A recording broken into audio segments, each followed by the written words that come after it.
Predstav si pohodový deň, keď nemáš žiadne negatívne stavy a všetky problémy pomaly odchádzajú z hlavy. Vtedy, keď cítiš, že to napätie, čo v sebe dusíš, pomaly odchádza preč, len uvoľniť sa musíš. Skús to, aj keď niečo trápi ťa tak veľmi, že máš pocit, že to spáli ťa, tak ver mi, nesil to zbytočne, však máme iba jedny nervy. Keď na chvíľu vypustíš, tak uvidíš novými smermi. Poznáš tie stavy, keď ti zo všetkého pekne jebe, že potrebuješ pohodu a venovať sa sebe, spraviť si voľno a ráno sa milovať, na obed si grilovať a večer iba chillovať, alebo hocičo, čo pomôže ti zabudnúť na stres. Brácho, užívaj si dnes, keď ti hrá 1-6, lebo vieš, že ti hrajú ľudia, čo sú vyrovnaní. Tak si povedz jebem na stres a ostan v kľude s nami. Nemaj stres, nejak bolo, nejak bude, brácho, nemaj stres. Na chvíľu spomal, ostan v kľude, hlavne nemaj stres.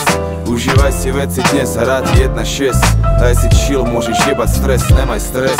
Nejak bolo, nejak bude, brácho, nemaj stres. Na chvíľu spomal, ostan v kľude, hlavne nemaj stres.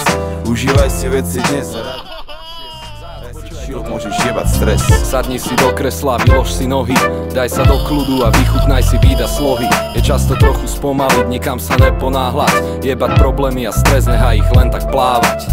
Každý deň žijeme ten rýchly mestský život, občas potrebujem vypadnúť niekam mimo a sledovať to celé zo zadnej rady jak kino. Keď som v mojej zóne, není nič, čo by ma rozhodilo. Čas beží príliš rýchlo, všetci sa ponáhľajú, stresujú, naháňajú a na všetko nadávajú. Sme večne nespokojní, to je naša mentalita. Negatívne myslenie, to je slovenská špecialita. Vyser sa na to, všetko sa to spraví.